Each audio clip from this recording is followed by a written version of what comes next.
Isaac Cano from Health Circuit. Please come on and share your presentation with us. My name is Isaac Cano. I'm a researcher at Hospital Clinic here in Barcelona, Catalonia, in Spain. And I'm also the CEO of Health Circuit, which is a spin-off of the hospital dealing with digital health transformation. What I want to share with you today, it's Keral. It's a risk assessment tool for prediction of in-hospital events, which provides an accurate and clinically meaningful measure to evaluate inpatient care using very simple administrative data. Behind Keral, there is a consortia that is pushing forward this initiative that includes healthcare organizations from two main regions in Spain. This is Catalonia and Madrid. One university hospital in Mannheim in Germany, and one university hospital in Grenoble, France.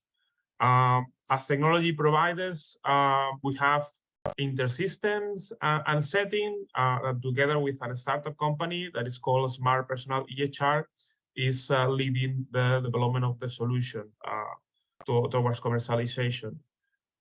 Product Life Group, it's an expert in regulatory compliance which is also helping us, and is working together with Inetum and America's Continental Health Alliance to make the commercialization of the solution a reality. Let me introduce you what is Keral, and before that, what is risk adjustment in hospitalized patients, which is something very essential in most healthcare systems nowadays. So risk adjustment measures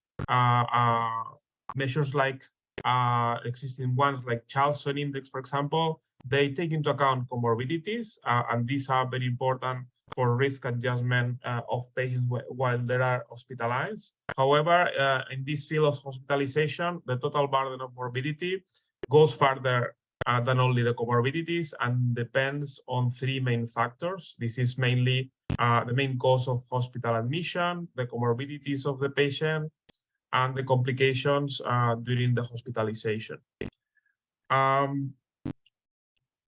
Today, there are already existing tools, risk assessment or certification tools used mostly in the States and in some regions of Europe. There is a clear commercial leader.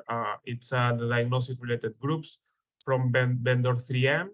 However, some countries, especially in Europe also, need to adapt the tool to their own needs, while other countries are developing from zero their own tools. And this is the case of Catalonia with the Keral risk assessment tool that I'm sharing with you today.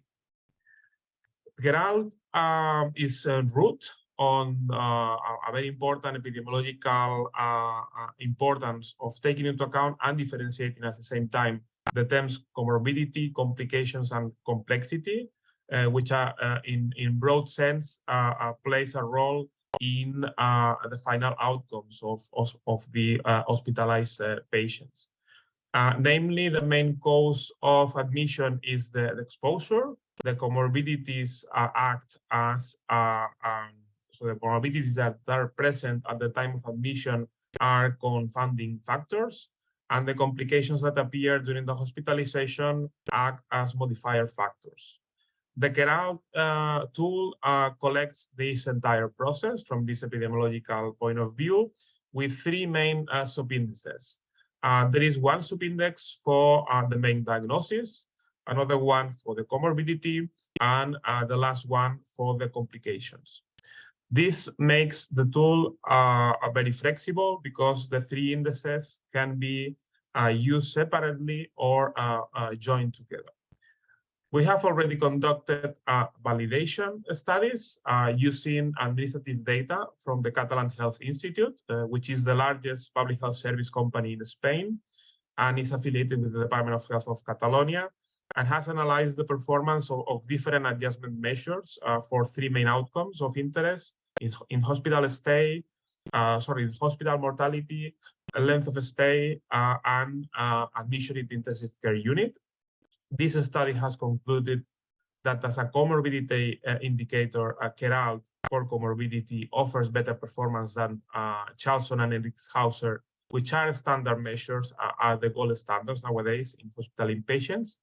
But in addition, adding to the model the main cause of complications improve clearly this performance.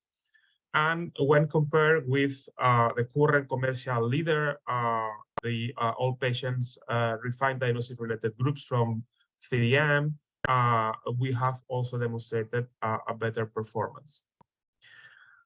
In addition to this evaluation, we also conducted a study to assess the performance of KERALT index for comorbidities as adjustment variable in models for predicting clinical illness in hospitalized COVID-19 patients, which has also shown to outperform the two most probably used measures for comorbidity, which is the Charlson and Hauser indices again.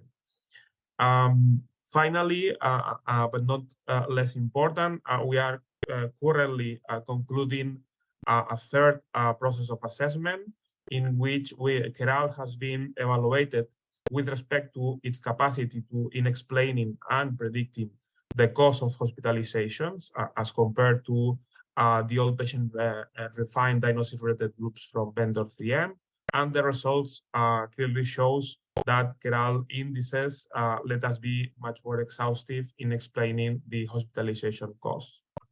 So in summary, KERALT as a risk assessment tool provides numerical measures for the main cause of hospitalization, the patient comorbidities and the complications, which are the three main factors from this epidemiological point of view. It has been evaluated considering three main outcomes: mortality, hospital stay, and ICU stay. It considers both acute and chronic conditions. This is an important difference with the competitors, with more than 3,000 categorical groups with 5 complexity levels. And as a tool, it can be used very flexibly as a tool for diagnosis, as a tool for procedures, or as a tool for both of them. Based on these initial validations, what we are doing nowadays is to start a phase in which we are performing an external validation of KERALT with the secure access to medical diagnosis and medical procedures from different healthcare providers in Spain and in Europe. Basically, the healthcare provider in the center of Spain, in Madrid, and the two hospitals I mentioned in the beginning in Mannheim, France, and Mannheim, Germany, and Grenoble, France. This evaluation will also be done thanks to encapsulating the algorithm within a data warehouse solution. The solution development will be carried out by one of our technology partners, InterSystems, with their data warehouse solution, which is already being used by some of the partnering healthcare organizations. But in addition, Setting and Smart People will oversee technology integrations with existing hospital information systems and their clinical workstations. That is the ultimate goal for product implementation into the hospitals. Commercialization is led by our partner Inetum, which is a global player and which is about to include the solution on its global portfolio of offers for healthcare professionals, managers, and IT services. This is the current partner leading currently the commercialization of the solution. And I just wanted to share with you what is our roadmap for next year and 2024. We have already started this roadmap for commercialization with private funding, basically to ensure the external validation of KERALT, which will be accomplished before the first quarter of 2023. Together with InterSystems, Setting, and Smart People EHR, the solution for commercialization will be defined and regulatory clearance is expected early 2024. thanks to the participation of Product Life Group in the consortia. And finally, commercialization rollout in EU first and then internationally is expected to be launched at the second half of 2024.